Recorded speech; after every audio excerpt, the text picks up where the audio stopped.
রাজ্যত পঞ্চায়েত নির্বাচন সমাগত আর পঞ্চায়েত নির্বাচন যিকোনো মুহূর্তত গগন হব রাজ্যত পঞ্চায়েত নির্বাচন কিন্তু পঞ্চায়েত নির্বাচনের আগ মুহূর্তত দক্ষিণ হালমারা মাইনকাছাৰ জিলাত দেখা গৈছে যে বিভিন্ন ৰাজনৈতিক যে দল আছে সেইসমূহ দল কিন্তু ইতিমধ্যে কোচকোৱাচ আরম্ভ করেছে পঞ্চায়েত নির্বাচনের প্রতি লক্ষ্য রাখি। এটা কথা কব লাগিব যে কংগ্রেস আর এআইইউডিএফে কিন্তু জিলাখনতে ব্যাপক প্রচার করা পরিলক্ষিত হয়েছে যাতে পঞ্চায়েত নির্বাচনত অনা আয়াসে তেওঁলোকে নিজৰ শক্তিখিনি प्रतिपन्न करब पारे जाते पंचायत निर्वाचन निजर दखलत लब पारे दक्षिण हालमारा माइनकाछार जिलात সেই বিষয়ে কিন্তু ইতিমধ্যে ব্যাপক কোচকোৱাচ আরম্ভ করেছে আর ইতিমধ্যে দেখা হয়েছে আজি নিশার ভাগত দক্ষিণ হালমারা মাইনকাছার জিলা মাইনকাছার সমষ্টির এটা কথা কব লাগিব যে বৃহত্তর পূর্বাঞ্চলের সাদুল্লাবাড়িতে এআইইউডিএফর বিধায়ক আমিনুল ইসলামের নেতৃত্বত যে যোগদান কার্যসূচী অনুষ্ঠিত হয়েছে ইয়াত কিন্তু বৃহৎ সংখ্যক ভোটারে বিশেষকৈ কংগ্রেসের পৰা আহি কিন্তু এআইইউডিএফত আনুষ্ঠানিকভাৱে যোগদান কৰা পৰিলক্ষিত হয়েছে। আমি চাৰিওফালৰ দৃশ্যখিনি এবাৰ দা নিউজ প্লাসৰ দৰ্শকসকলক দেখাবলৈ চেষ্টা কৰি আছো যে আসলে কেনেদৰে ইয়াত দেখা হৈছে যে ৰাইজে কিন্তু আহি স্বতঃস্ফূৰ্তভাৱে এআইইউডিএফ দলত যোগদান করা পরিলক্ষিত হয়েছে আর এনেদরে বিধায়ক আমিনুল ইসলামের নেতৃত্ব কিন্তু ইতিমধ্যে দেখা গৈছে যে যোগদান অনুষ্ঠিত সম্পন্ন হয়েছে। আমি দা নিউজ প্লাসর দর্শকসকলক পোনে পোনে দেখাবলৈ চেষ্টা কৰি আছো যে আসলে এনেদরে দেখা হৈছে যে নিশার ভাগত যি যোগদান কার্যসূচী অনুষ্ঠিত হয়েছে আর যোগদান কার্যসূচীত ইতিমধ্যে বৃহৎ সংখ্যক ভোটারে কিন্তু আনুষ্ঠানিকভাৱে এআইইউডিএফত যোগদান কৰা পৰিলক্ষিত হয়েছে। ইতিমধ্যে আমি এজন ভোটাৰ পাইছো যে কংগ্ৰেসেৰ পৰা আনুষ্ঠানিকভাৱে আহি এআইইউডিএফত যোগদান কৰেছে তাৰপৰ আমি পোনে পোনে কিছু মন্তব্য লবলৈ চেষ্টা কৰিম যে আসলতে আপুনি এআইইউডিএফত আজি আনুষ্ঠানিকভাৱে যেহেতু যোগদান কৰিলে কিয় আহিলে? মই আজি কংগ্ৰেসত জয়েন হওয়াৰ কাৰণ হল কংগ্ৰেসেৰ মানুহ আমাক বিক্ৰি কৰি আছে আৰু ইউডিএফ মোক বচাই আছে, আমালোকক চাই আছে, ইউডিএফ আমালোকক দেখি আছে আর কংগ্রেসে আমালোকক বিক্রি কৰি আছে। তাৰ নিজেৰ স্বাৰ্থেৰ জন্য নিজে দৌড় পাৰি আছে বা হয়তো নিজেৰ স্বাৰ্থেৰ জন্য হি কামাই কৰি আছে চলে আছে। ইউডিএফ আজি আমার জনসাধারণ বা জনরাইজের কল্যাণময় আর ইউডিএফ সকলের ভাবে তাই আজকে যোগ্য এমএলএ পাইছো আমালোকে আর যোগ্য আজম চাচাক পাইছো, সেইকাৰণে আজি দলে দলে আমৰা ইউডিএফত জয়েন কৰি আছো। আজি মানুহ আৰু মানুহ ইয়াতে জয়েন কৰা হয়েছে। আজি এগৰাকী কংগ্ৰেসেৰ কৰ্মী দেখা পাইছো, আমি তোৰ পৰা পোনে পোনে কিছু কথা জানিবলৈ চেষ্টা কৰিম। আপুনি আজি আনুষ্ঠানিকভাৱে এআইইউডিএফত যোগদান কৰিলে, আগতে আপুনি কোনটো দলত আছিল? ইয়াৰ আগতে মই 25 বছৰ ধৰি কংগ্ৰেছ কৰি আছিলোঁ। আজি যিটো আমাৰ মাননীয় এমএলএ আৰু মেলেনা খান সাহেবা যিখিনি কাম কৰিছে, কামত মই সন্তুষ্ট হৈ মই নিস্বাৰ্থে আজিৰ পৰা মই ইউডিএফ দল গ্ৰহণ কৰিলোঁ। আৰু আজি আমি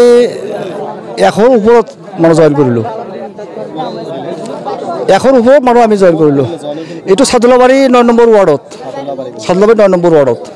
আসলতে ইতিমধ্যে এটা কথা কৈছে যে উন্নয়নের প্রতি আকৃষ্ট হয়েছে, অর্থাৎ উন্নয়নের প্রতি আকৃষ্ট হয়ে কিন্তু এনেদরে কিন্তু রাইজে কিন্তু আনুষ্ঠানিকভাৱে এআইইউডিএফত যোগদান কৰা পৰিলক্ষিত হয়েছে, যাৰ বাবে এনেদৰে বিধায়কৰ উপস্থিতিত কিন্তু ইয়াতে দেখা গৈছে ৰাইজে যোগদান কৰেছে। মাইনকাছাৰ সমষ্টিৰ বিধায়ক আছে, পোনে পোনে কিছু মন্তব্য লবলৈ চেষ্টা কৰিম। আপনাৰ উপস্থিতিত ইতিমধ্যে দেখা গৈছে যে সাদুল্লাবাড়িত ৰাইজে যোগদান কৰেছে, কি কব এই বিষয়? আসলে 9 নম্বৰ ৱাৰ্ডত আজি কালাপানী জিপিৰ আমাৰ 9 নম্বৰ ৱাৰ্ডৰ যিখিনি কৰ্মকৰ্তাসকল আছিল তেখেতসকলে আজি আমাক নিমন্ত্ৰণ জনাইছিল যে আমি আপোনাৰ দলত জইন কৰিব খোজোঁ, মৌলানা বদৰুদ্দিন আজমল সাহেবৰ দলত জইন কৰিব খোজোঁ তেখেতৰ নীতি আদৰ্শৰ প্ৰতি আকৃষ্ট হৈ। আৰু সেনেকৈ আমি আজি ইয়াত আহিছোঁ। এই আমাৰ 9 নম্বৰ ৱাৰ্ডৰ প্ৰতিটো ঘৰৰ পৰা, অলমষ্ট প্ৰতিটো ঘৰৰ পৰা মানুহ আহিছে আৰু ইয়াত কেইবাশ মানুহ আজি জইন কৰিছে। আপোনালোকে দেখা পাইছে শ মানুহ স্বতঃস্ফূৰ্তভাৱে ওলাই আহিছে আৰু ইউডিএফৰ দলৰ প্ৰতি আস্থা ভাজন কৰি আছে। এই জইণ্ট কাৰ্যসূচীৰ জৰিয়তে আমাৰ মানকাছাৰ সমষ্টি বা সাউথ শালমাৰ জিলাত ইউডিএফৰ যিটো বেয়া দিন বুলি মানুহে কৈ আছিল তাৰ উল্টা ৰিভাৰ্ছ আৰম্ভ হৈ গৈছে। ইউডিএফৰ প্ৰতি মানুহ ইমান আগ্ৰহ বুলি ভবা নাছিলোঁ। মই অত্যন্ত হতাশ হৈ আছিলোঁ এটা সময়ত। আজিৰ দিনটোত মই যথেষ্ট কনফিডেণ্ট হৈছোঁ যে মানুহ নতুনকৈ ইউডিএফত জইন কৰিব আহিছে। এইটো এটা শুভ লক্ষণ আৰু এনেকৈ যদি ধাৰা অব্যাহত থাকে অহা দিনত সকলো দল নিষ্প্ৰভ হৈ যাব ইউডিএফ দাঙি উঠিব ইউডিএফৰ আকৌ বিজয় হ'ব ইয়াত জিলা পৰিষদ ইয়াত ব্লক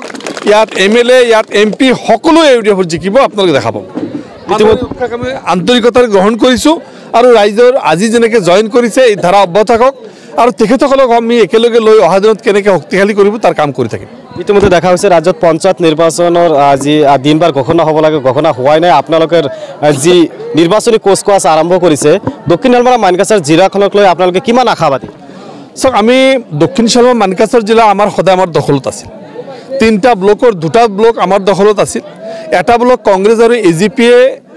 জয়েন্টলি লৈ আমাৰ পৰা দুজন মানুহ কিনি লৈ এটা ব্লক বনাইছিল জিলা পৰিষদ আমাৰ দখলত আছিল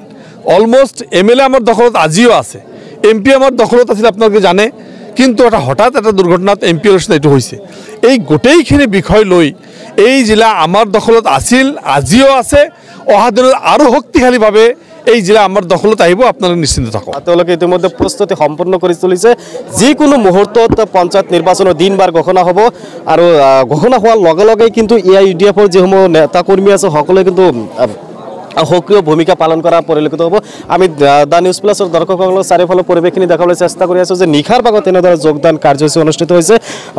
পঞ্চায়ত নিৰ্বাচনৰ দিনবাৰ ঘোষণা হোৱাৰ লগে লগে কেনেকুৱা পৰিস্থিতি সৃষ্টি হয় দক্ষিণ শালমাৰা মানকাছাৰ জিলাখনত ৰাজনৈতিকভাৱে সেয়া কিন্তু হ'ব পৰৱৰ্তী সময়ত লক্ষণীয় বিষয় যিকোনো খবৰৰ বাবে যোগাযোগ কৰক 7099017330 অথবা 7099017390 নম্বৰত